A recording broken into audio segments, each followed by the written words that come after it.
তাহলে আমরা যে ইউনিটটা করব তার নাম হচ্ছে জেনেটিক্স এবং ইভলিউশন, জেনেটিক্স অ্যান্ড ইভলিউশন। তো চ্যাপ্টার 5 বংশগতি ও বিভেদ থেকে শুরু করা যাবে। বংশগতি ও বিভেদ এই হচ্ছে আমাদের ইউনিটের নাম। জেনেটিক্স, বংশগতি। বংশগতি কি জিনিস? বংশগতি হচ্ছে জীবদের চারিত্রিক ও গঠনগত বৈশিষ্ট্য, চারিত্রিক ও দৈহিক বৈশিষ্ট্যগুলো যখন পিতামাতা থেকে অপত্যের মধ্যে সঞ্চারিত হচ্ছে, সন্তানদের মধ্যে যাচ্ছে, ঠিক আছে, মানে যৌনিত্ব যৌন থেকে অপত্য যৌনতে যাচ্ছে, পিতামাতা থেকে সন্তানদের মধ্যে বৈশিষ্ট্যগুলো যাচ্ছে, এই যে বৈশিষ্ট্যগুলো যাচ্ছে সঞ্চারিত হচ্ছে, একেই বলা হচ্ছে বংশগতি। ঠিক আছে, বংশগতি কি জিনিস? তাহলে পিতামাতার বৈশিষ্ট্যগুলো সন্তানদের মধ্যে সঞ্চারিত হয়, একেই বংশগতি বলে। বংশগতি বলে। বংশগতি কিভাবে পিতামাতার বৈশিষ্ট্যগুলো সন্তানদের মধ্যে যাচ্ছে? জীববিজ্ঞানের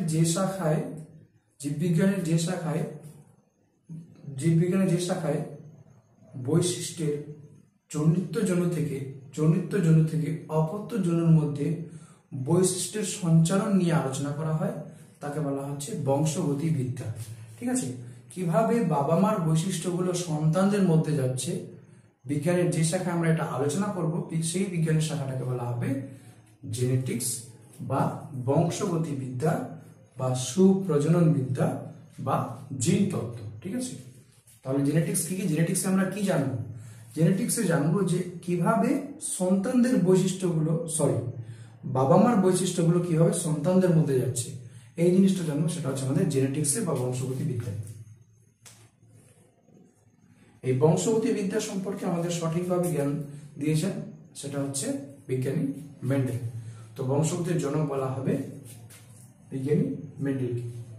বিজ্ঞানী মেন্ডেল কি করেছিল? বিজ্ঞানী মেন্ডেল মটর গাছের উপর অনেক রিসার্চ করেছিল, গবেষণা করেছিল, করার পর সে তার তথ্যগুলোকে প্রকাশ করে 1866 খ্রিস্টাব্দে।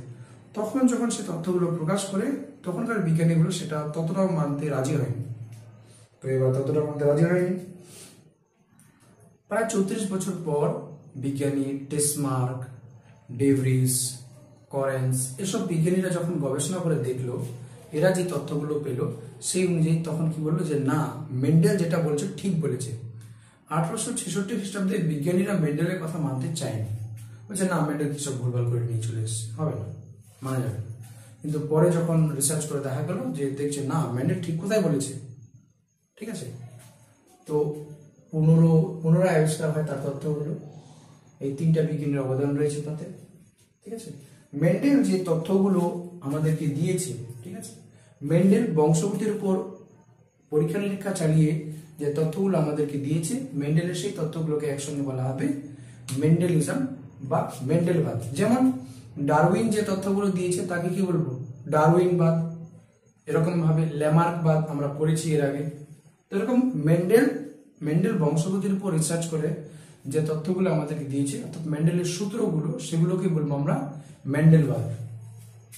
প্রয়োজন, এই যে বংশগতি সম্পর্কে অধ্যয়ন করা কি আমাদের প্রয়োজন রয়েছে? হ্যাঁ, অবশ্যই প্রয়োজন রয়েছে।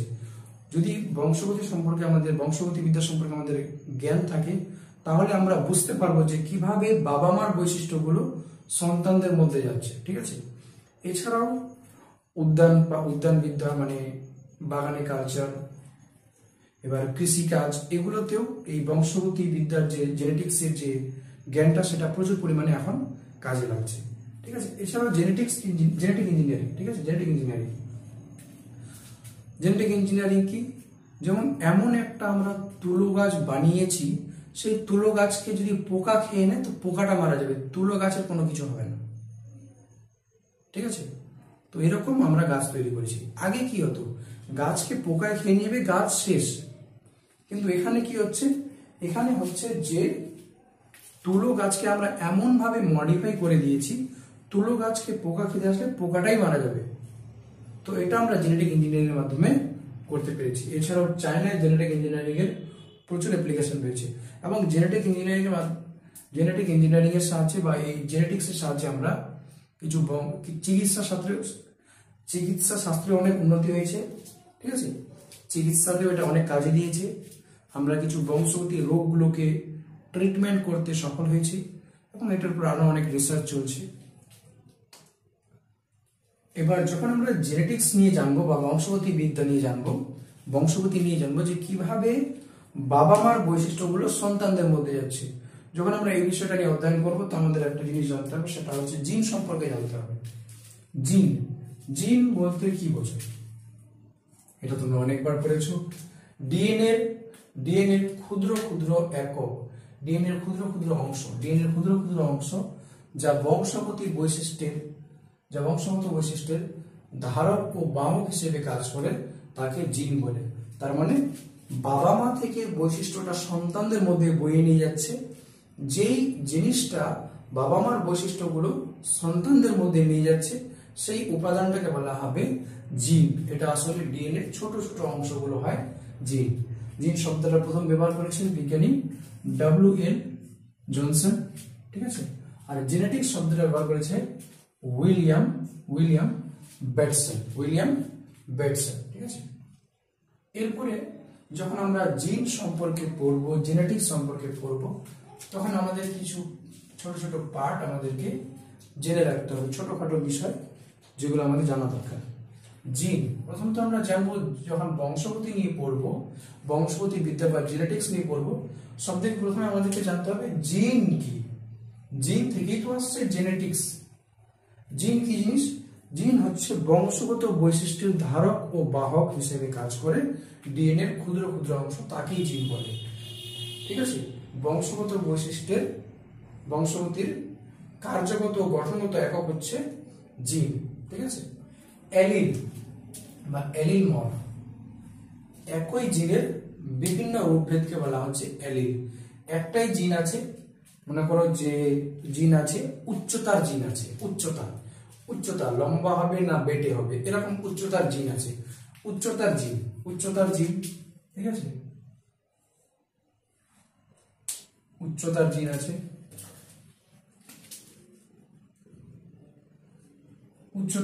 তো উচ্চতার জিন আছে কি? উচ্চতার জিনটা একরকম হলে কি হবে? জীবটা লম্বা হবে।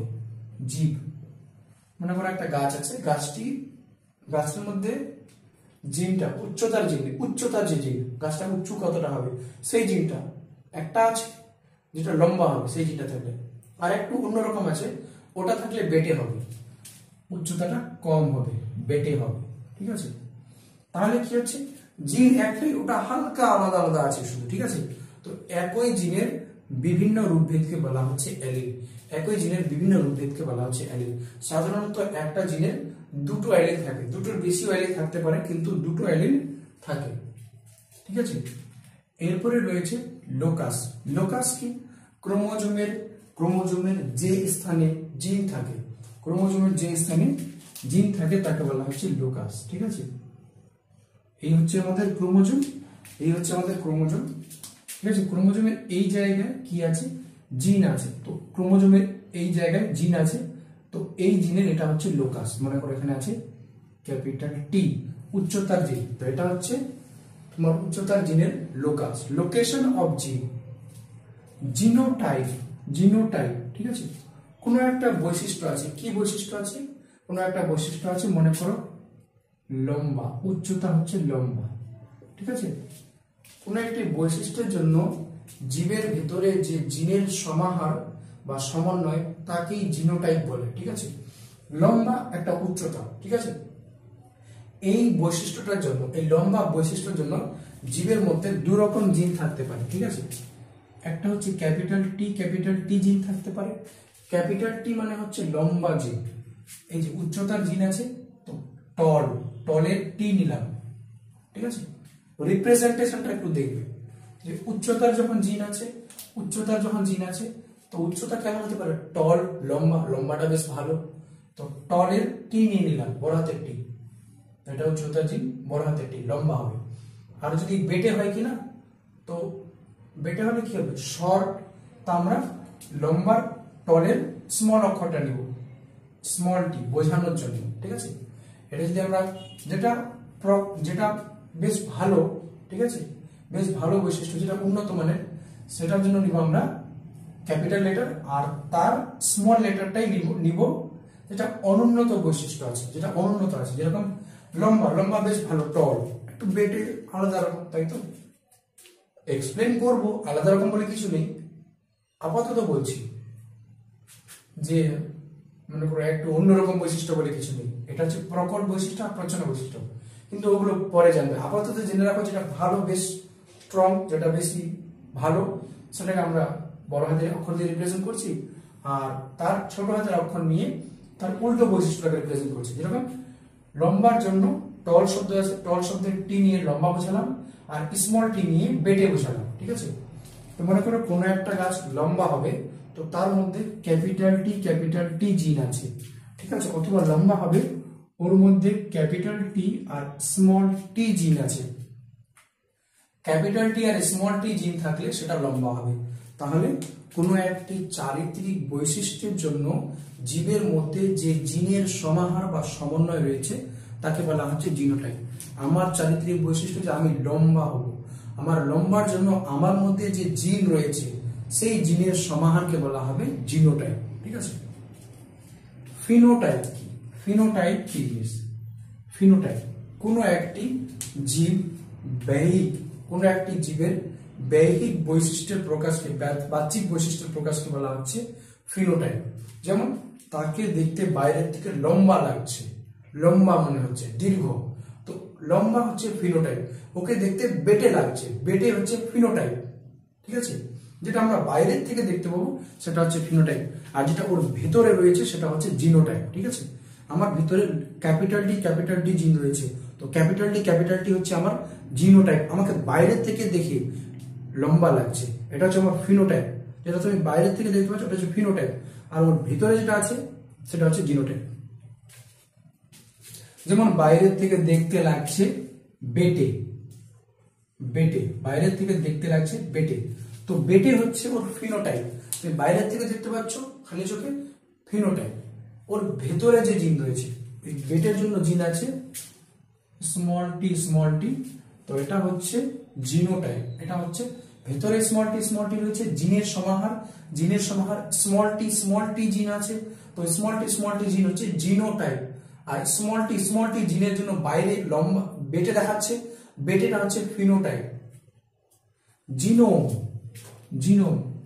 কোন ডিপ্লয়েড কোষযুক্ত জীবের মধ্যে, কোন ডিপ্লয়েড কোষযুক্ত জীবের মধ্যে হ্যাপ্লয়েড সেটে যে জিন থাকে তাকে বলা হচ্ছে জিনোম, ঠিক আছে? এরকম আমরা হচ্ছে ডিপ্লয়েড অর্গানিজম। আমরা কেমন অর্গানিজম? ডিপ্লয়েড। আমাদের কোষগুলো হচ্ছে ডিপ্লয়েড কোষ, আমাদের দেহের কোষগুলো হচ্ছে ডিপ্লয়েড কোষ, ঠিক আছে? তো আমাদের ডিপ্লয়েড কোষ মানে ক্রোমোজোমের দুটো সেট আছে। ডিপ্লয়েড হ্যাপ্লয়েড কি জিনিস? যে কোনো একটা, সব আমাদের দেহটা কি দিয়ে তৈরি? অনেকগুলো কোষ দিয়ে তৈরি, তাই না? অনেকগুলো, এখানে আমরা অনেকগুলো কোষ পাবো, ঠিক আছে?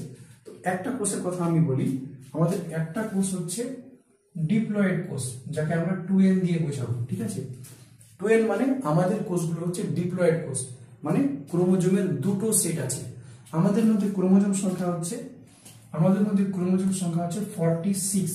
তাহলে আমাদের প্রত্যেকটা কোষে কতগুলো ক্রোমোজোম থাকবে? 46 ক্রোমোজোম, ঠিক আছে?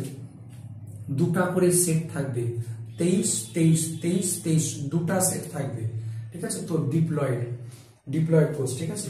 তো আমাদের কয়টা সেট আছে? দুটা সেট আছে, ঠিক আছে? তো আমাদের কোষগুলো কেমন? ডিপ্লয়েড, ঠিক আছে?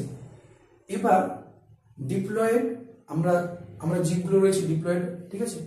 কিন্তু আমাদের একটা সেটের মধ্যে যতগুলো জিন আছে, একটা সেটের মধ্যে যে জিন আছে তাকে বলবো জিনোম। একটা সেটের মধ্যে, হ্যাপ্লয়েড সেটের মধ্যে যে জিন আছে তাকে বলা হচ্ছে জিনোম।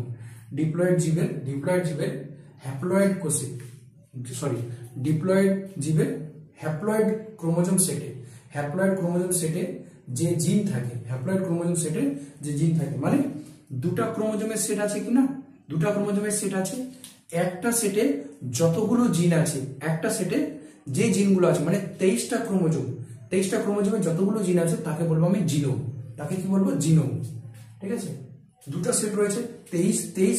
তো একটা সেটের মধ্যে যে জিন আছে তাকে বলবো আমি জিনোম বলবো। কি বলবো? জিনোম বলবো। ঠিক আছে,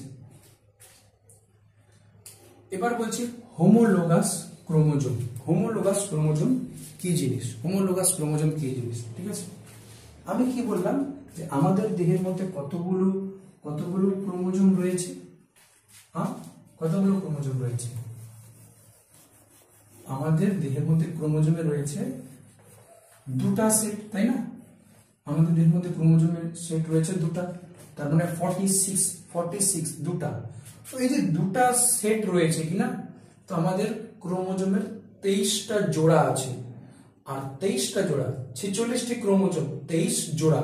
তো ক্রোমোজোমগুলো এরকম পাশাপাশি থাকবে। এই একটা ক্রোমোজোম, ওর পাশে আর একটা ক্রোমোজোম। ঠিক আছে, চলো এটা এভাবে লিখি। ঠিক আছে,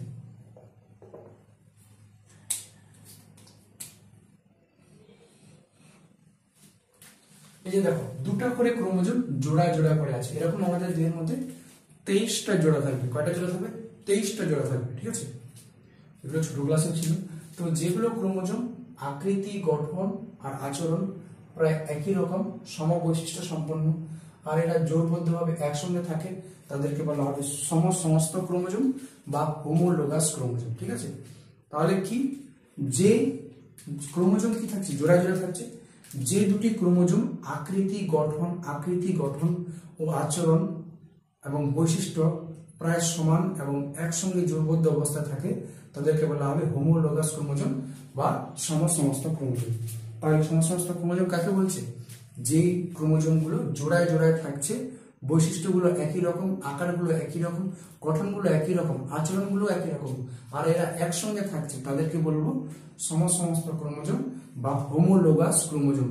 এরকম আমাদের দেহে 23 জোড়া ক্রোমোজোম রয়েছে। ঠিক আছে, এই যে একটা জোড়া, এই দুটো হচ্ছে সমস্ত ক্রোমোজোম, হোমোলোগাস ক্রোমোজোম। এই দুটো সমস্ত ক্রোমোজোম, এই দুটো একসঙ্গে হোমোলোগাস ক্রোমোজোম। ঠিক আছে, আরেকটা কথা বলি, এই দুটো সমস্ত হোমোলোগাস, এই দুটো সমস্ত হোমোলোগাস, এই দুটো সমস্ত হোমোলোগাস, কিন্তু এটা আর এটা নন হোমোলোগাস ক্রোমোজোম। এটা আর এটা নন হোমোলোগাস, অসমস্ত। এটার সঙ্গে এটা যদি বলি আমি, তাহলে নন হোমোলোগাস, আর এটার সঙ্গে যদি এটার বলি, তাহলে হোমোলোগাস, নন হোমোলোগাস। বাস, এটা হচ্ছে কথা।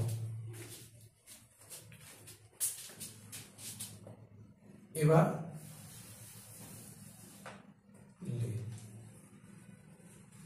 গল্প হচ্ছে যে শঙ্কর কি জিনিস?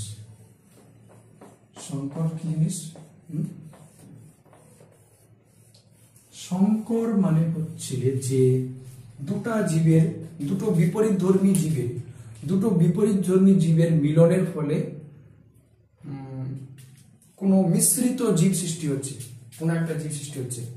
দুটো বিপরীত চারিত্রিক বৈশিষ্ট্য সম্পন্ন জীবের মিলনে যে নতুন বৈশিষ্ট্যযুক্ত জীবকে আমরা দেখতে পাচ্ছি, বা দুটোর মিশ্রিত একটা জীব দেখতে পাচ্ছি, তাকে বলা হচ্ছে শঙ্কর জীব বা হাইব্রিড জীব। ঠিক আছে, দুটো জীবের বৈশিষ্ট্যগুলো মিশ্রিত হয়ে গেছে। ঠিক আছে, দুটো বিপরীত জীব রয়েছে, তাদের মধ্যে আমরা মিলন ঘটিয়ে অন্য একটা জীব পেলাম, তাকে বলবো শঙ্কর জীব বা হাইব্রিড জীব।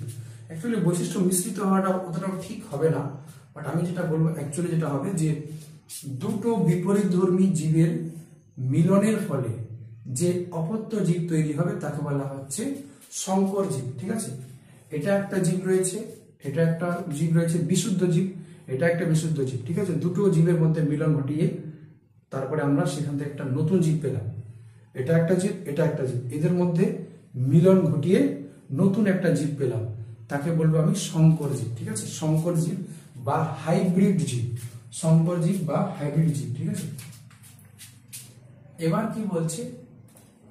হোমোজাইগাস বা বিশুদ্ধ বা সমসংকর। ঠিক আছে, কোন একটা বৈশিষ্ট্য আছে গাছের, মনে করো একটা বৈশিষ্ট্য আছে, গাছের বৈশিষ্ট্য আছে।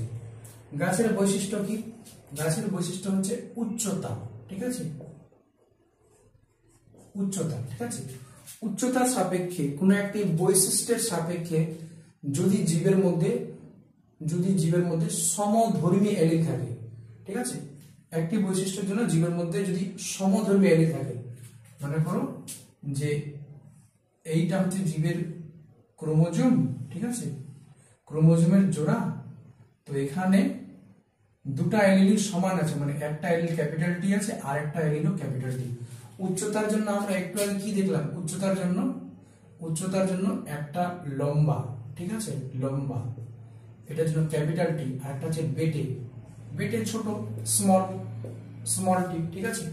তো উচ্চতার জন্য দুটা এলিল রয়েছে, ঠিক আছে, উচ্চতার জন্য দুটা এলিল রয়েছে, ঠিক আছে। এবার যে কোনো গাছের মধ্যে দু রকমের এলিল থাকবে, দু রকম না, দুটা এলিল থাকবে, দু রকম না।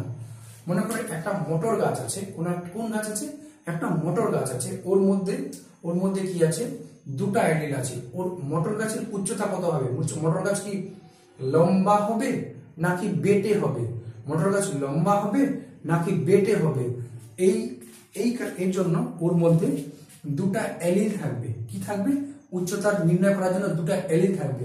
মনে করো উচ্চতা নির্ণয় করার জন্য দুটোই ক্যাপিটাল টি এলিল আছে, মানে দুটো লম্বা এলিল আছে।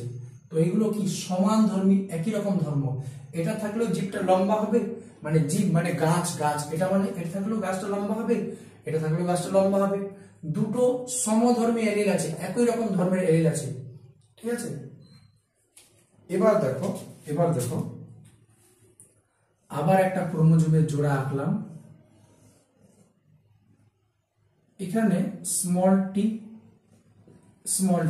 ঠিক আছে, একই রকম এলিল আছে। এটা থাকলেও তো বেটে হবে, আর এটা থাকলেও বেটে হবে, আর এটা থাকলেও বেটে হবে, এটা থাকলেও বেটে হবে। তো কি রকম এলিল রয়েছে, একই রকম এলিল রয়েছে, ঠিক আছে। মনে করো যে এই গাছটা রয়েছে হাইট কম, ঠিক আছে, হাইট কম, বেটে। এই গাছের মধ্যে জিন রয়েছে বেটে, এলিল রয়েছে বেটে। জিনও বলতে পারো, কোনো অসুবিধা নেই, ভালো করে বুঝলে তখন জিন বলতে পারো, নাহলে এলিল বলো, ঠিক আছে। এটা গাছের মধ্যে দুটা একই রকম এলিল আছে, স্মল টি, সমধর্মী এলিল আছে। আর একটা গাছ আছে, এই গাছটা বেশ লম্বা,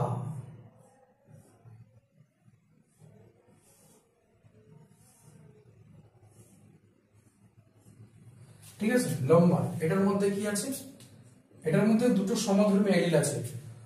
তো তাহলে বলি কোন চারিত্রিক বৈশিষ্ট্য সাপেক্ষে যখন ওই জীবের মধ্যে সমধর্মী এলিল থাকে, তখন সেই বৈশিষ্ট্য সাপেক্ষে জীবটি হোমোজাইগাস বা সমসংকর বা বিশুদ্ধ জীব বলা হবে। তাহলে আরেকবার বলি, ঠিক আছে। তাহলে কি বলছে, যে কোনো বৈশিষ্ট্য সাপেক্ষে, যেমন উচ্চতার বৈশিষ্ট্য সাপেক্ষে জীবের মধ্যে সমধর্মী এলিল আছে, মানে একই রকম এলিল আছে। তো সেই বৈশিষ্ট্য সাপেক্ষে, মানে উচ্চতা সাপেক্ষে, সেই জীবটাকে বলবো আমরা হোমোজাইগাস জীব, ঠিক আছে। শুধুমাত্র উচ্চতা সাপেক্ষে বলবো এটি হোমোজাইগাস। উচ্চতা সাপেক্ষে হোমোজাইগাস বিশুদ্ধ সমসংকর জীব, হোমোজাইগাস বিশুদ্ধ সমসংকর জীব, শুধু উচ্চতা সাপেক্ষে, ঠিক আছে। অন্য কোনো সাপেক্ষে এটার মধ্যে আলাদা আলাদা এলিল থাকতে পারে, যেমন আরেকটা বলে দিই, যেমন মনে করো যে এখানে আছে তোমার এই গাছের মধ্যে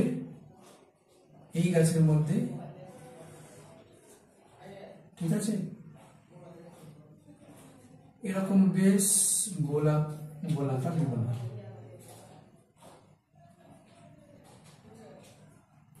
এরকম গোলাকার না, একটু কুঞ্চিত, প্যাঁচানো টাইপ, মানে কুঞ্চিত, এরকম একদম রাউন্ড শেপ বীজ হয়নি, গোলাকার বীজ হয়নি, বীজ গোলাকার হয়নি। এই গাছের মধ্যে যে মটরশুঁটি হয়েছে কিনা, মনে করো মটর গাছ, এখানে বীজগুলো গোলাকার হয়নি, বীজগুলো এরকম হয়ে গেছে, কুঞ্চিত হয়ে গেছে, কনস্ট্রিক্টেড, গোলাকার হয়নি ঠিক মতো করে। দেখো গোলাকার হয়নি, এটা হয়নি, এটা হয়ে গেছে, তো কুঞ্চিত। তাহলে এখানে কি হয়েছে, যে এখানে বীজের আকার আচ্ছা, এভাবে তো বোঝানো সম্ভব না, এটাকেও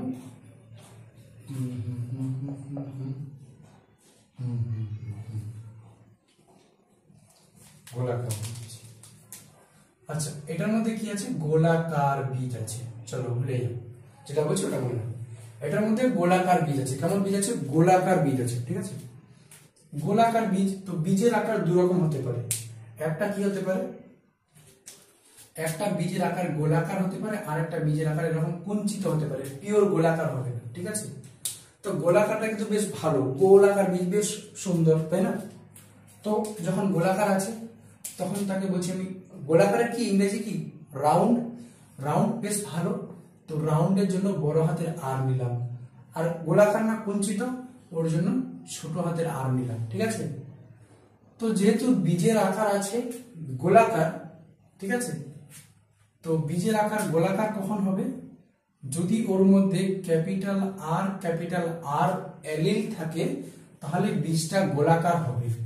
আর যদি গাছের মধ্যে ক্যাপিটাল আর স্মল আর এলিল থাকে, তাহলে বীজটা তখনও গোলাকার হবে, ঠিক আছে। স্মল আর থাকলে বীজটা কুঞ্চিত হবে, এরকম কুঞ্চিত হবে। তো এবার গল্প হচ্ছে, মনে করো গাছের মধ্যে জিন আছে ক্যাপিটাল আর স্মল আর। গাছের মধ্যে কি জিন আছে? বীজের জন্য, বীজের আকারের জন্য। গাছের লম্বা যা হলো লম্বার গল্প বাদ, বীজের আকারের জন্য এখানে কি আছে? ক্যাপিটাল আর স্মল আর জিন আছে। ক্যাপিটাল আর স্মল আর জিন আছে, ক্যাপিটাল আর স্মল আর এলিল আছে। জিন আর এলিল একই জিনিস, ঠিক আছে। একটু বুঝতে একটু হবে, ঠিক আছে, ভালো করে। জিন আর এলিল কিন্তু আলাদা না, জিনের আলাদা আলাদা রূপভেদকেই বলা হচ্ছে এলিল। আসলে জিনকেই বলা হচ্ছে এলিল, জিনকেই এলিল বলা হচ্ছে, ঠিক আছে। ডিপলি একটু ভাববে, জিনের আলাদা আলাদা রূপভেদ। মনে করো জিনের একটা রূপভেদ এটা, আর একটা রূপভেদ হচ্ছে তোমার এটা। তো এটাও জিনের একটা রূপ, আর এটাও জিনের একটা রূপ। দুটাই জিনের একটা রূপ, এটাও জিনের একটা রূপ, এটাও জিনের একটা রূপ। তো জিনের আলাদা আলাদা রূপকে বলা হচ্ছে পরস্পরের এলিল। তো এটাও তো জিন কিনা, এটা জিনের একটা রূপ মানে এটা জিন, এটাও একটা জিন। তো জিনের আলাদা আলাদা রূপকে বলা হচ্ছে এলিল। কিন্তু এটা তো জিনের একটা রূপ, তার মানে এটা হচ্ছে জিন, এটা হচ্ছে জিন। এটা একটু আলাদা, এটা একটু আলাদা, এই জন্য এরা পরস্পরের এলিল। এটা আর এটা একটু একটু আলাদা, কিন্তু দুটাই জিন। এটা জিনের একটা অন্য রূপ, এটা একটা অন্যরকম জিন, এটা জিনের আর একটা অন্যরকম একটা রূপ, কিন্তু দুটাই জিন। তো জিন আর এলিল একই রকম। না বুঝলে থাকতে দাও, বাট যারা বোঝার মতো বললাম। তো কি আছে এদের মধ্যে? বীজ কি আছে? গোলাকার বীজ আছে। আর গোলাকার বীজ আছে, কিন্তু ওর মধ্যে কি জিন আছে ক্যাপিটাল আর স্মল আর। তো এখানে কি হবে? এই যে গাছটা রয়েছে, এই যে জীবটা রয়েছে, জীব বা গাছটা রয়েছে, এই গাছটা কি হবে? এই গাছটা বীজের আকারের সাপেক্ষে হেটারোজাইগাস বা অবিশুদ্ধ জীব হবে, ঠিক আছে। তাহলে হোমোজাইগাস বা সমসংকর জীব কাকে বলা হচ্ছে? হোমোজাইগাস বা সমসংকর জীব কাকে বলা হচ্ছে?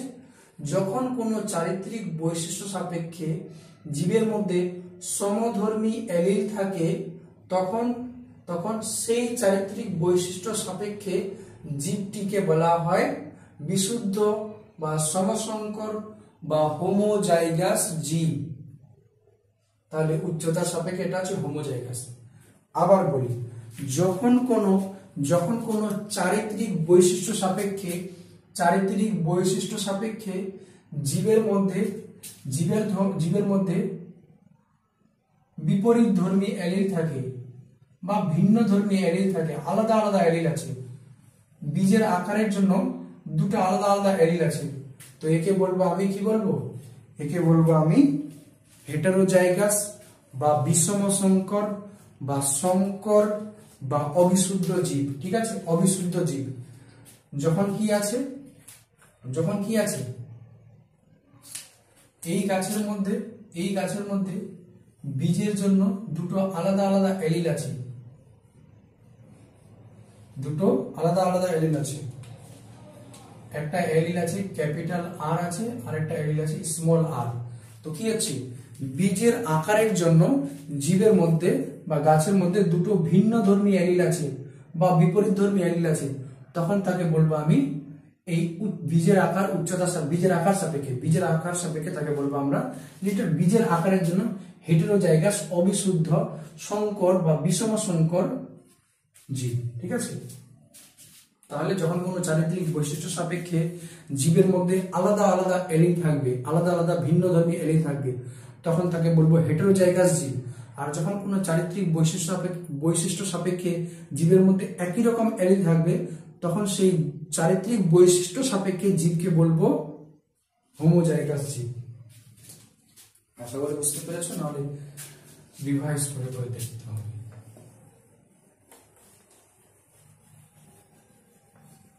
যখন কোনো চারিত্রিক বৈশিষ্ট্য সাপেক্ষে জীবের মধ্যে একই রকম এলিল থাকে বা সমধর্মী এলিল থাকে, তখন সেই বৈশিষ্ট্য সাপেক্ষে জীবকে বলা হবে বিশুদ্ধ জীব বা হোমোজাইগাস জীব বা সমসংকর জীব। তাহলে সমসংকর জীব কাকে বলে? যখন কোনো চারিত্রিক বৈশিষ্ট্য সাপেক্ষে জীবের মধ্যে সমধর্মী এলিল থাকে, তখন সেই চারিত্রিক বৈশিষ্ট্য সাপেক্ষে জীবকে হোমোজাইগাস জীব বলে। যেমন একটা গাছকে আমরা উচ্চতার জন্য বললাম যে উচ্চতার জন্য গাছটা হচ্ছে হোমোজাইগাস বিশুদ্ধ জীব। ঠিক আছে, এবার কি হচ্ছে, এবার এরপরে কি হচ্ছে যে এখানে ওই গাছকেই যখন আমি বীজের আকারের জন্য বিচার করলাম কিনা, বীজের আকারের জন্য দেখলাম যে ওই গাছের মধ্যে বীজের আকার বৈশিষ্ট্যের জন্য দুটো ভিন্ন ধর্মী এলিল আছে, দুটো আলাদা আলাদা এলিল আছে। তো বীজের আকারের জন্য আলাদা আলাদা এলিল আছে কিনা, তো বলবো বীজের আকারের চারিত্রিক বৈশিষ্ট্য সাপেক্ষে সেই গাছটি হচ্ছে অবিশুদ্ধ জীব বা অবিশুদ্ধ গাছ। তাহলে যখন কোনো চারিত্রিক বৈশিষ্ট্য সাপেক্ষে ওই জীবের মধ্যে দুটি ভিন্ন ধর্মী বা বিপরীত ধর্মী এলিল থাকে, তখন তাকে বলা হচ্ছে হেটেরোজাইগাস বা অবিশুদ্ধ বা সংকর বা বিষম সংকর জীব। আচ্ছা, প্রকট বৈশিষ্ট্য কাকে বলে বা প্রকট জিন কাকে বলে? যখন দুটো জিন পাশাপাশি আছে, ঠিক আছে, দুটো জিন পাশাপাশি আছে, একটা মনে করো ক্যাপিটাল টি জিন আর একটা হচ্ছে স্মল টি জিন। যখন দুটো জিন পাশাপাশি আছে, দুটো বিপরীতধর্মী জিন পাশাপাশি আছে, আর একটা জিন অপর একটি জিনকে প্রকাশ পেতে দেয় না, যেমন ক্যাপিটাল টি আর স্মল টি জিন যদি একসঙ্গে থাকে, উচ্চতার জিন, কিসের জিন? উচ্চতার জিন। যখন দুটো কি আছে, যখন দুটো আলাদা আলাদা জিন পাশাপাশি অবস্থান করছে, একটি জিন অপর জিনকে প্রকাশ পেতে দেয় না এবং নিজে প্রকাশিত হয়, যেই জিনটি নিজে প্রকাশিত হয় তাকে বলা হবে প্রকট জিন। দুটি জিন পাশাপাশি অবস্থান করে যখন একটি জিন অপর জিনের ক্রিয়াকে বাধা দেয়, তখন যেই জিনটি নিজেকে প্রকাশ করে তাকে বলা হবে প্রকট জিন, আর যেই জিনটিকে প্রকাশ পেতে বাধা দেয় তাকে বলা হবে প্রচ্ছন্ন জিন। ঠিক একইভাবে যখন দুটি এলিল পাশাপাশি অবস্থান করছে, একটি এলিল নিজেকে প্রকাশ পাচ্ছে, অপরকে প্রকাশ পেতে দিচ্ছে না, তাকে বলা হবে যেই এলিলটি যখন দুটি এলিল বা হেটেরোজাইগাস অবস্থা না, এটা দুটো আলাদা আলাদা আছে, তো হেটেরোজাইগাস অবস্থা, যখন হেটেরোজাইগাস অবস্থায় একটি এলিল প্রকাশ পায় তাকে বলা হবে প্রকট এলিল, এবং হেটেরোজাইগাস অবস্থায় যেই এলিলটি প্রকাশ পেতে পারে না তাকে বলা হবে প্রচ্ছন্ন এলিল। ঠিক আছে, আর প্রকট বৈশিষ্ট্য আর প্রচ্ছন্ন বৈশিষ্ট্য বাস দুটি বিপরীতধর্মী বৈশিষ্ট্যের মধ্যে যেই বৈশিষ্ট্যটি বেশি করে প্রকাশ পাবে, যেই বৈশিষ্ট্যের অন্য একটি বৈশিষ্ট্যকে প্রকাশ পেতে দিবে না, বাধা দিবে, তাকে বলা হবে প্রকট বৈশিষ্ট্য। যে বৈশিষ্ট্য নিজেকে প্রকাশ পাবে কিন্তু অন্যকে প্রকাশ পেতে দিবে না, সেই বৈশিষ্ট্যকে বলা হচ্ছে প্রকট বৈশিষ্ট্য। আর যেই বৈশিষ্ট্যটি অপর একটি বৈশিষ্ট্য প্রকাশের সময় বাধাপ্রাপ্ত হয় তাকে বলা হবে প্রচ্ছন্ন বৈশিষ্ট্য। যেমন উচ্চতা বৈশিষ্ট্যের দুটো ভাগ রয়েছে, একটা হচ্ছে লম্বা বা টল বা দীর্ঘ, আর একটা হচ্ছে খর্ব। ঠিক আছে, খর্ব। তো এখানে খর্ব বা ছোট, ঠিক আছে, শর্ট। তো এখানে লম্বাটা নিজেকে প্রকাশ পাবে কিন্তু খর্বকে প্রকাশ পেতে দিবে না। তো লম্বা বৈশিষ্ট্য হচ্ছে প্রকট বৈশিষ্ট্য বা দীর্ঘ লিখে দিই, লম্বা কি করছি, দীর্ঘ লিখে দিই। ঠিক আছে, তো এই যে দীর্ঘ বৈশিষ্ট্যটা আছে এটা নিজেকে প্রকাশ পাবে কিন্তু এই খর্ব বৈশিষ্ট্যকে ঠিকমতো প্রকাশ পেতে দিবে না। তো যেই বৈশিষ্ট্য নিজেকে প্রকাশ পাবে অপর একটি বৈশিষ্ট্যকে প্রকাশ পেতে দিবে না, যেই বৈশিষ্ট্য নিজে প্রকাশ পাবে তাকে বলা হবে প্রকট বৈশিষ্ট্য, আর যে বৈশিষ্ট্যকে প্রকাশ পেতে দিবে না তাকে বলা হবে প্রচ্ছন্ন বৈশিষ্ট্য। এটার আরো সংজ্ঞা আছে একটু অন্যরকম ভাবে, যখন আমরা আরো ভেতরে এন্টার করব, চ্যাপ্টারের গভীরে যাব, তখন সেটা আমি আবার বলবো যে প্রকট বৈশিষ্ট্য আর প্রচ্ছন্ন বৈশিষ্ট্য কি। আপাতত জেনে রাখো যে বৈশিষ্ট্যটা একটি বৈশিষ্ট্য প্রকাশ পায় অন্য বৈশিষ্ট্যকে প্রকাশ পেতে বাধা দেয় তাকে বলা হবে প্রকট বৈশিষ্ট্য, আর যে বৈশিষ্ট্যটি প্রকাশে বাধাপ্রাপ্ত হয়, বাধা পাচ্ছে ও, তাকে বলা হবে প্রচ্ছন্ন। যেমন খর্ব বাধা পাচ্ছে, প্রকাশ পেতে পারছে না দীর্ঘর জন্য, তো খর্বকে বলা হবে প্রচ্ছন্ন। আর দীর্ঘ প্রকাশ পেয়ে যাচ্ছে, একে বাধা দিচ্ছে, খর্বকে বাধা দিচ্ছে, তো দীর্ঘকে বলবো আমি প্রকট বৈশিষ্ট্য। কি বলবো? প্রকট বৈশিষ্ট্য। হেমিজাইগাস কি? যখন জীবের মধ্যে বৈশিষ্ট্য একটি মাত্র জিন দ্বারা নিয়ন্ত্রিত হয়, জীবের মধ্যে বৈশিষ্ট্য যদি একটি মাত্র জিন দ্বারা নিয়ন্ত্রিত হয় তাকে বলা হবে হেমিজাইগাস, তাকে বলা হবে হেমিজাইগাস। তো এটা তো হয়ে গেল, এটা তো হয়ে গেল। অসম্পূর্ণ প্রকটতা, যখন দুটি জিন পাশাপাশি অবস্থান করে, ঠিক আছে, কেউই সম্পূর্ণভাবে প্রকাশ পেতে পারে না, এবং দুটি জিনের মিশ্রণে একটি অন্তর্বর্তী বৈশিষ্ট্যযুক্ত জীবের সৃষ্টি হয় তাকে বলা হবে অসম্পূর্ণ প্রকটতা। যেমন কি বলছি, যে দুটো জিন অসম্পূর্ণ প্রকটতা, যখন দুটি জিন পাশাপাশি অবস্থান করছে এবং কি হচ্ছে, দুটি জিনের মিলনে একটি অন্তর্বর্তী বৈশিষ্ট্যের প্রকাশ পাচ্ছে। জিনগুলো সম্পূর্ণভাবে প্রকট হয় না, সম্পূর্ণভাবে কোনো জিনই প্রকট হয় না, তাকে বলা হচ্ছে অসম্পূর্ণ প্রকটতা। দুটি জিন পাশাপাশি অবস্থান করছে এবং তাদের মিশ্রণে, দুটো জিনের মিশ্রণে একটা অন্তর্বর্তী বৈশিষ্ট্যযুক্ত জীবের সৃষ্টি হচ্ছে, তাকে বলা হবে অসম্পূর্ণ প্রকটতা, তাকে বলা হবে অসম্পূর্ণ প্রকটতা।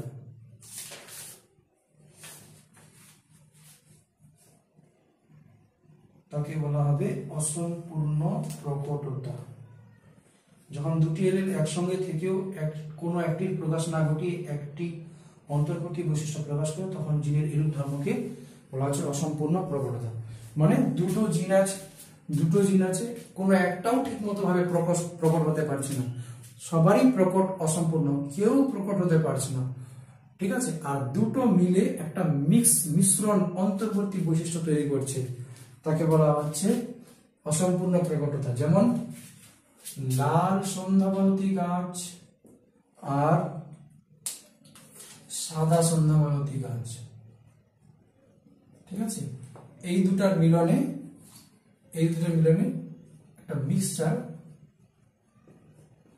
গোলাপি বৈশিষ্ট্যযুক্ত গাছে, মানে একটি সন্ধ্যামালতী গাছ আছে যার মধ্যে ফুলগুলো হচ্ছে লাল, আর একটি সন্ধ্যামালতী গাছ আছে যার মধ্যে ফুলগুলো হচ্ছে সাদা। এবার এই দুটোর মিলনে একটা মিশ্রিত অন্তর্বর্তী ফুলযুক্ত উদ্ভিদের সৃষ্টি হলো, গোলাপি, না লাল না সাদা, কোনোটাই প্রকাশ পেল না, গোলাপি হয়ে গেল মাঝখান থেকে।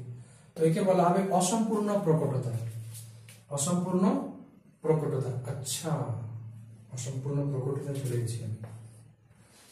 সংকরায়ন, সংকরায়ন কি? বিপরীত ধর্মী বৈশিষ্ট্যযুক্ত জীবের মিলনকে বলা হচ্ছে সংকরায়ন।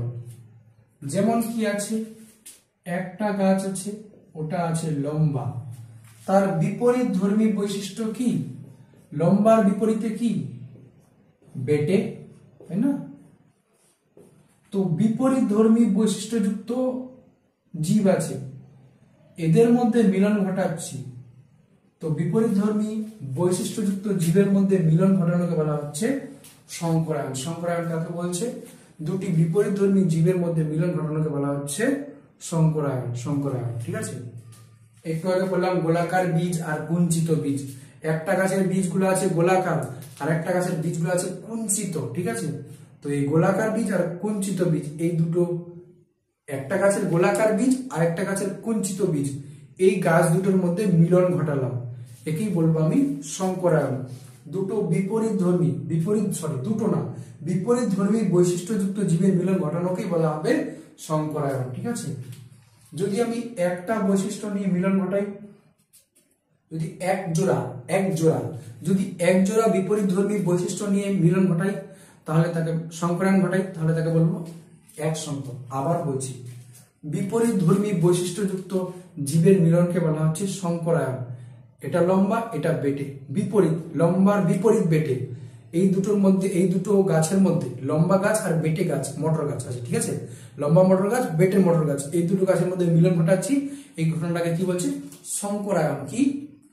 যে বিপরীত ধর্মী বৈশিষ্ট্যযুক্ত জীবের মধ্যে মিলন ঘটানোকে বলা হচ্ছে সংকরায়ন, ঠিক আছে।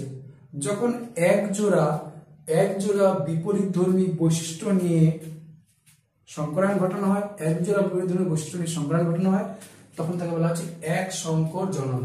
যেখানে লম্বা আর বেটে, তার মানে একটা জোড়া বৈশিষ্ট্য, এক জোড়া বৈশিষ্ট্য, এক জোড়া বিপরীত ধর্মী বৈশিষ্ট্য নিয়ে আমরা সংকরায়ন ঘটাচ্ছি, তো এটাকে বলবো আমি কি বলবো?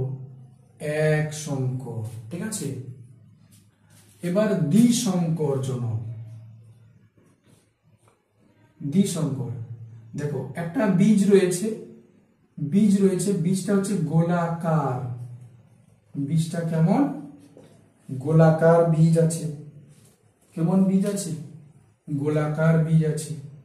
আর বীজটা হচ্ছে হলুদ, ঠিক আছে। এর সঙ্গে মিলন ঘটাচ্ছি, গোলাকার বীজ আছে, সবুজ, না প্রথমে কুঞ্চিত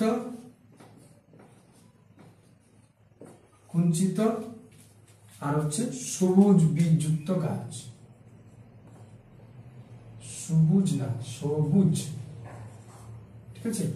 তার মানে এই যে এদিকে একটা গাছ আছে, ঠিক আছে, এই গাছটা হচ্ছে, এইদিকে একটা গাছের গাছ রয়েছে, তার বীজগুলো হচ্ছে হলুদ আর বেশ গোলাকার, ঠিক আছে। আরেকটা গাছ রয়েছে, গাছই এঁকে দিচ্ছি ছোট করে, কোনো তো টাইম লাগবে, ঠিক আছে। এই গাছের বীজ এটা হলুদ আর বীজটা হচ্ছে বেশ গোলাকার, স্মুথ। আর এখানে কি হচ্ছে, এদিকে আবার আরেকটা গাছ রয়েছে,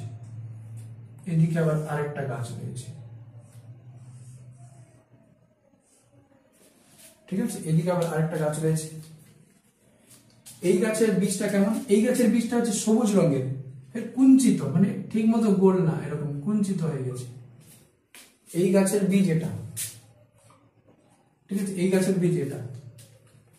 এই গাছের বীজ হচ্ছে হলুদ আর গোলাকার, বেশ স্মুথ গোলাকার। এই গাছের বীজ সবুজ কিন্তু কুঞ্চিত হয়ে গেছে, কনস্ট্রিক্টেড, ঠিক মতো সেট নেই, মানা যাবে। তো এবার এই গাছের সঙ্গে এই গাছের মিলন ঘটাচ্ছি আমি, এই গাছের সঙ্গে এই গাছের মিলন ঘটাচ্ছি। তো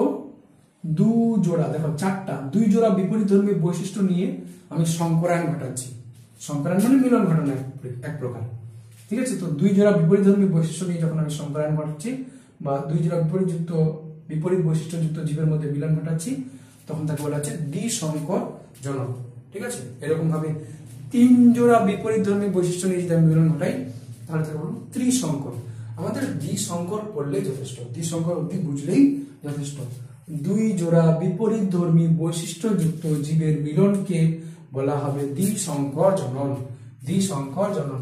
এক সংকর কি? এক জোড়া বিপরীতধর্মী বৈশিষ্ট্যযুক্ত জীবের মিলনকে বলা হবে এক সংকর জনন।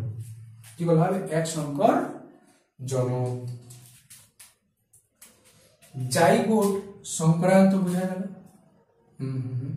জাইগোট, জাইগোট কি জিনিস? मेल और फीमेल, पुरुष और स्त्री। कुछ तो है दया, कुछ तो है। तो मेल और फीमेल আছে, ঠিক আছে। মেলের মধ্যে প্রোডিউস হবে মেল গ্যামেট, ফিমেলের মধ্যে প্রোডিউস হবে ফিমেল গ্যামেট, ঠিক আছে। মেল পুরুষ, পুরুষের মধ্যে তৈরি হবে পুং গ্যামেট। ফিমেল স্ত্রী, স্ত্রীর মধ্যে তৈরি হবে স্ত্রী গ্যামেট। এই পুং গ্যামেট, স্ত্রী গ্যামেট, পুং গ্যামেট আর স্ত্রী গ্যামেট এই দুটোর মিলনে যেটা তৈরি হবে তাকে বলা হবে জাইগোট, ডিপ্লয়েড কোষ হবে। পুরুষের মধ্যে এই যে পুরুষের চিহ্ন কি? এটা পুরুষের মধ্যে তৈরি হলো এটা পুং গ্যামেট, এটা দিব হ্যাপ্লয়েড পুং গ্যামেট। হ্যাপ্লয়েড ডিপ্লয়েড না বুঝলে কপালে দুঃখ আছে। আর এটা হচ্ছে দুঃখ নেই, জানতে হবে, ক্লাস 10-এ আছে, জানতে হবে। আর এটাও স্ত্রীদের মধ্যে তৈরি হলো হ্যাপ্লয়েড স্ত্রী গ্যামেট, স্ত্রী গ্যামেট, ঠিক আছে। পুরুষের মধ্যে তৈরি হলো পুং গ্যামেট, হ্যাপ্লয়েড পুং গ্যামেট, হ্যাপ্লয়েড। স্ত্রীর মধ্যে তৈরি হলো হ্যাপ্লয়েড স্ত্রী গ্যামেট, হ্যাপ্লয়েড, ঠিক আছে। তো ওই হ্যাপ্লয়েড পুং গ্যামেট, হ্যাপ্লয়েড স্ত্রী গ্যামেট এই দুটো মিলিত হবে, মিলিত হয়ে কি তৈরি করলো? মিলিত হয়ে তৈরি করলো ডিপ্লয়েড কোষ, তাকে বলবো জাইগোট। তাহলে বলতে গেলে কি? বলতে গেলে হচ্ছে হ্যাপ্লয়েড পুং গ্যামেট, হ্যাপ্লয়েড পুং গ্যামেট ও হ্যাপ্লয়েড স্ত্রী গ্যামেট এর মিলনকে বলা হবে, মিলনের ফলে যে ডিপ্লয়েড কোষ তৈরি হবে তাকে বলবে জাইগোট। হ্যাপ্লয়েড পুং গ্যামেট, হ্যাপ্লয়েড স্ত্রী গ্যামেটের মিলনের ফলে যে ডিপ্লয়েড কোষটি তৈরি হবে তাকে বলবো আমি जाइगोट, ठीक है। हम साथ साथ है, जब साथ साथ आ जाएंगे तब बोलेंगे जाइगोट। जब दोनों के दोनों पास पास आ जाएगा, नजदीक आ जाएगा, फिर एक हो जाएगा, तो जिस्म एक जाम हो जाएगा, ठीक। चलो क्रॉस, क्रॉस क्रॉस বিপরীত লিঙ্গযুক্ত জীবের মিলনকে বলা হচ্ছে ক্রস। মেল আর ফিমেলের মিলনকে বলা হচ্ছে cross. Test cross, back cross, সহপ্রকটতা। টেস্ট ক্রস, ব্যাক ক্রস, সহপ্রকটতা। সহপ্রকটতা এমনি লিখে দিয়েছি। যখন যখন দুটি জিন সমানভাবে প্রকট, দুটি জিন সম্পূর্ণভাবে প্রকাশিত হয় তখন তাকে বলা হচ্ছে সহপ্রকটতা। এই ঘটনাটাকে বলা হচ্ছে সহপ্রকটতা। যেমন মানুষের রক্তের গ্রুপ হবে এ বি, মানুষের রক্তের গ্রুপের জন্য একটা জিন রয়েছে আই এ জিন আর একটা জিন রয়েছে আই বি, যার মধ্যে আই এ আই বি জিন রয়েছে তার রক্তের গ্রুপ হবে এ বি। অর্থাৎ এখানে এ আর বি জিন দুজনে সম্পূর্ণভাবে প্রকট হচ্ছে, তো রক্তের গ্রুপকে বলছি এ বি। যখন দুটি জিন উভয় জিন বা দুটি জিন সম্পূর্ণভাবে প্রকাশ পাচ্ছে তখন তাকে বলা হচ্ছে সহপ্রকটতা। দুটো জিন পাশাপাশি অবস্থান করে সমানভাবে প্রকট হচ্ছে তাকে বলা হচ্ছে সহপ্রকটতা। সহপ্রকটতা, ঠিক আছে। যেমন রক্তের এবি গ্রুপ হচ্ছে একটি সহপ্রকটতার উদাহরণ, দুটাই মিলে যাচ্ছে। আচ্ছা, যদি আই এ জিন থাকে তাহলে হবে তোমার এ ব্লাড গ্রুপ, যদি আই ও জিন থাকে তাহলে এ ব্লাড গ্রুপ হবে। এখানে আবার টুইস্ট আছে, এগুলো আমরা বুঝবো পরে, বাট এটা জেনে রাখো এ আর বি জিন দুজনের সমানভাবে প্রকাশ পাচ্ছে, এটাকে বলছি সহপ্রকটতা। সহ একসঙ্গে থাকছে, দুজনে প্রকট হচ্ছে সহপ্রকটতা, সহপ্রকটতা, ঠিক আছে। অসম্পূর্ণ প্রকটতা হলো, সহপ্রকটতা হলো।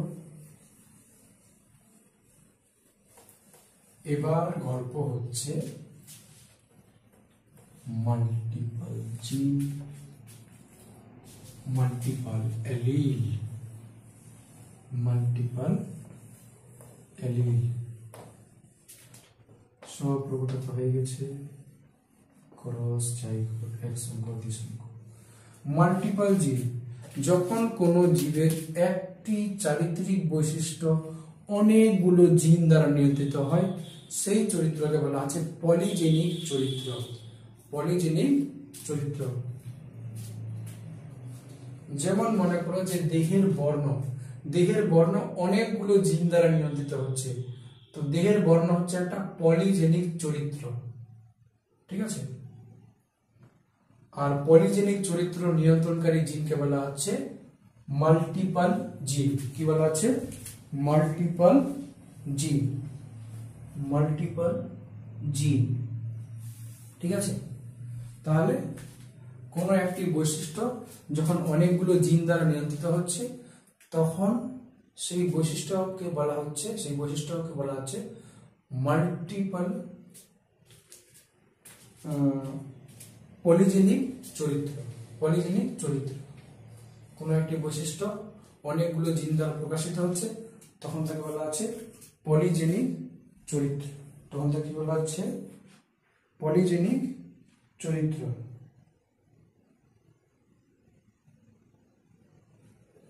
পলিজেনিক চরিত্র, পলিজেনিক চরিত্রকে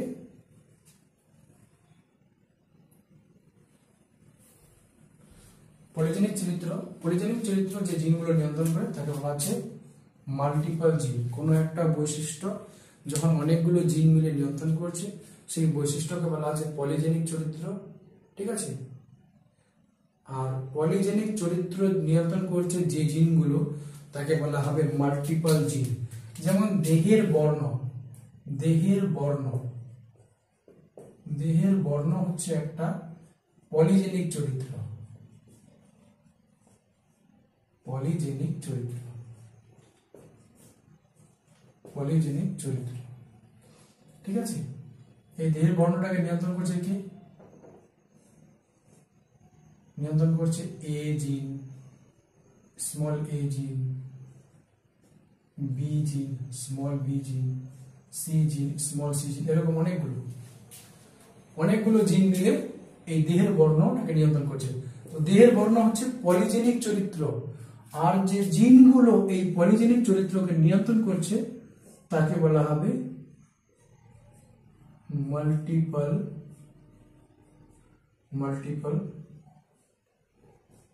জিন। যে জিনগুলো পলিজেনিক চরিত্র নিয়ন্ত্রণ করে তাকে বলা হবে মাল্টিপল জিন, মাল্টিপল জিন। মাল্টিপল অ্যালিল কি জিনিস? মাল্টিপল অ্যালিল কি জিনিস? যখন একটা জিনের দুইয়ের বেশি রূপভেদ থাকবে তখন তাকে বলা হচ্ছে মাল্টিপল অ্যালিল। যখন একটা জিনের দুইয়ের বেশি রূপভেদ থাকবে তখন তাকে বলা হবে মাল্টিপল অ্যালিল। যেমন রক্তের গ্রুপের জন্য IA জিন রয়েছে, সরি IA অ্যালিল রয়েছে, IB অ্যালিল রয়েছে, IO অ্যালিল রয়েছে। তো এটা রক্তের গ্রুপের জিনের তিনটা অ্যালিল আছে, তো দুইয়ের বেশি অ্যালিল থাকলে তাকে বলা হবে মাল্টিপল অ্যালিল, ঠিক আছে। মাল্টিপল অ্যালিল, অনেকগুলো অ্যালিল থাকছে, কোন একটি জিনের দুইয়ের বেশি রূপভেদ আছে তখন তাকে বলা হবে মাল্টিপল অ্যালিল। পিলিওট্রপিজম, পিলিওট্রপিজম কি? যখন একটা জিন একাধিক বৈশিষ্ট্য নিয়ন্ত্রণ করছে তখন তাকে বলা হচ্ছে পিলিওট্রপিজম। এই ঘটনাটা বলা আছে পিলিওট্রপিজম, ঠিক আছে। একটা জিন আছে অনেকগুলো বৈশিষ্ট্য নিয়ন্ত্রণ করছে, দেহের কালার, কিডনি, অন্যান্য অসুবিধা, অনেকগুলো জিনিসকে নিয়ন্ত্রণ করছে, ঠিক আছে। চোখে মনে করো একটা জিন আছে, চোখের রং কেমন ওটাই ঠিক করছে, চুলের রং কেমন ওটাই ঠিক করছে, গায়ের রং কেমন ওটাই ঠিক করছে, আবার মনে করো তুমি তোমার নাক কত উঁচু হবে এটাই ঠিক করছে। তো একটা জিন অনেকগুলো কাজ করছে, তো এই ঘটনাটাকে বলবো পিলিওট্রপিজম। পিলিওট্রপিজম, একটা জিন অনেকগুলো অনেকগুলো বৈশিষ্ট্যকে নিয়ন্ত্রণ করে, তাকে বলা হচ্ছে পিলিওট্রপিজম, ঠিক আছে। আর একটা জিন অনেকগুলো বৈশিষ্ট্য নিয়ন্ত্রণ করার ক্ষমতাকে নির্ধারণ করার ক্ষমতাকে বলা হচ্ছে পিলিওট্রপি। আর যেই জিনটা একটি জিন অনেকগুলো বৈশিষ্ট্য নিয়ন্ত্রণ করে তাকে বলা হচ্ছে পিলিওট্রপিক জিন। মনে কর একটা জিন আছে নাকের উচ্চতা নির্ণয় করছে, চোখের কালারও নির্ধারণ করছে, আবার চুলের কালারও নির্ধারণ করছে। তো এই একটা জিন অনেকগুলো কাজ করছে, তো এই একটা জিনকে বলবো আমি পিলিওট্রপিক জিন।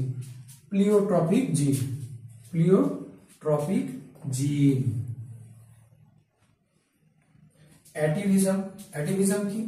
কোন একটি বৈশিষ্ট্য কোন একটি জীবের মধ্যে পূর্বপুরুষের বৈশিষ্ট্যগুলো হঠাৎ করে প্রকাশ পেলে তাকে বলা হবে অ্যাটিভিজম, ঠিক আছে।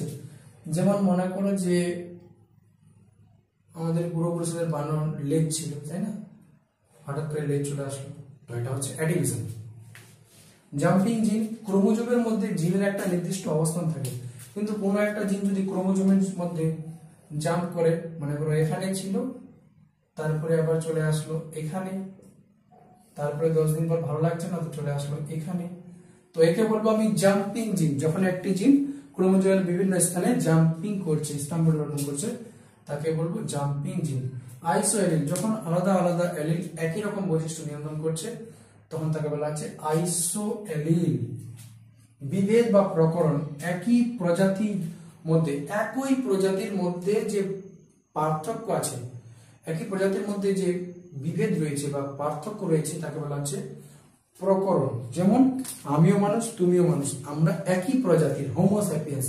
আমার আর তোমার মধ্যে যে পার্থক্য রয়েছে সেটাই হচ্ছে বিভেদ বা প্রকরণ বা ভ্যারিয়েশন। সোমাটিক আর জার্মিনাল। সোমাটিক যেগুলো আমাদের দেহকোষের প্রকরণগুলো সীমাবদ্ধ তাকে বলা হবে সোমাটিক ভ্যারিয়েশন, আর যেগুলো জনন কোষে বিভেদ গুলো আছে সেগুলোকে বলা হবে জার্মিনাল ভ্যারিয়েশন। জনন কোষে আছে জার্মিনাল ভ্যারিয়েশন।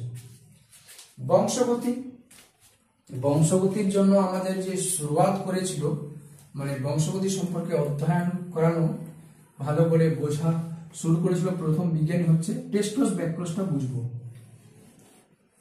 বংশগতি শুরু করেছিল বিজ্ঞানী মেন্ডেল কি করেছিল? মটর গাছ নিয়ে প্রথমে গবেষণা করেছিল। তার মটর গাছকে বলা হচ্ছে সুইট পি, সায়েন্টিফিক নেম হচ্ছে পাইসাম স্যাটিভাম। পাইসাম PISUM, পাইসাম স্যাটিভাম SATIVUM, স্যাটিভাম, ঠিক আছে। তো এই মটর গাছ সে নির্বাচন করলো যে আমি মটর গাছ নিয়ে পরীক্ষা করব। কেন নির্বাচন করলো? দ্রুত বংশ বিস্তার, মটর গাছ কিন্তু খুব তাড়াতাড়ি বংশ বিস্তার হয়, তো সেই জন্য আমি এই জেনারেশনে পরীক্ষা করব, এখান থেকে আবার মটর গাছ তৈরি হবে এদের পর পরীক্ষা করব, ওখান থেকে আবার মটর গাছ তৈরি হবে তাড়াতাড়ি ওদের পর পরীক্ষা করব। তো আমি অনেকগুলো বংশানুক্রমিকের উপর পরীক্ষা নিরীক্ষা করতে পারবো, মানে একটা জেনারেশনে পরীক্ষা করবো না, আমি অনেকগুলো, ওই জেনারেশন আসলো ওর পরের জেনারেশনে পরীক্ষা করবো, ওর পরের জেনারেশন আসলো তারপরে জেনারেশন, এরকম অনেকগুলো জেনারেশন ধরে পরীক্ষা করব। এবার ফলানো সহজ। আরেকটা কি, কেন মটর গাছ নির্বাচন করলো? দেখছে বাগানে ফলাতে গিয়ে, বাগানে যদি ফসল লাগাই কিনা, তো মটর গাছের উপর বেশি মেহনত করতে হচ্ছে না, ইজিলি ফলানো সহজ, খুবই সহজে আমরা সেটাকে লালন পালন করতে পারছি, খুব বেশি কাজ মানে যত্ন নিতে হচ্ছে না। তাহলে দ্রুত বংশ বিস্তার, ফলানো সহজ, অনেক বিপরীতধর্মী বৈশিষ্ট্য আছে। মটর গাছের মধ্যে কি আছে? অনেকগুলো বিপরীতধর্মী বৈশিষ্ট্য আছে যেগুলো আমরা স্পষ্টভাবে বাইরে থেকে বুঝতে পারবো। তো এই জন্য কি করলো, যেহেতু অনেকগুলো বিপরীতধর্মী বৈশিষ্ট্য আছে আমরা সহজেই সেই বৈশিষ্ট্যগুলো বুঝতে পারছি, তো ঠিক আছে মটর গাছকে নেওয়া ঠিক হবে। এরপরে উভয় লিঙ্গ, মটর গাছ যেহেতু উভয় লিঙ্গ আছে কিনা, তো যদি আমার দরকার পড়ে তো ওই গাছের মধ্যেই ওকে মিলন ঘটাবো, স্বপরাগ যোগ ঘটাতে পারবো। আর স্বপরাগ যোগ হলে বাইরে থেকে অবাঞ্ছিত বৈশিষ্ট্য মিশ্রিত হবে না। যেরকম আমি একটু আগে বললাম যে এটা একটা গাছ রয়েছে আর এটা একটা গাছ রয়েছে, তো আমি দুটো গাছের মধ্যে মিলন ঘটাচ্ছিলাম, তো এখানে কি হবে, আমি যদি দুটো গাছের মধ্যে মিলন ঘটাই তো এর তো কিছু বৈশিষ্ট্য এর মধ্যে চলে আসবে। এইটা দেখো, এইটা গাছ আর এইটা গাছ মিলে যদি একটা নতুন গাছকে জন্ম দেয় কিনা, তো এর বৈশিষ্ট্য মিলে তো এর মধ্যে চলে আসবে, অবাঞ্ছিত বৈশিষ্ট্য চলে আসবে, এর সবার মিক্সারে চলে আসলো। কিন্তু আমার যদি এটা সম্ভব হয় যে আমার অন্য কোনো গাছ লাগবে না, ঠিক আছে, আমি এই গাছ থেকেই একটা নতুন গাছ বানিয়ে নিব,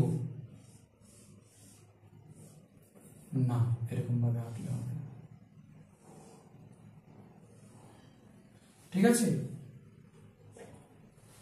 তাহলে আমি যদি এই গাছের মধ্যে মিলন ঘটিয়ে নিতে পারছি, তো আমার বাইরে থেকে কোনো অবাঞ্ছিত এক্সট্রা কোনো বৈশিষ্ট্য আসছে না, অবাঞ্ছিত বৈশিষ্ট্য মিশছে না, ঠিক আছে।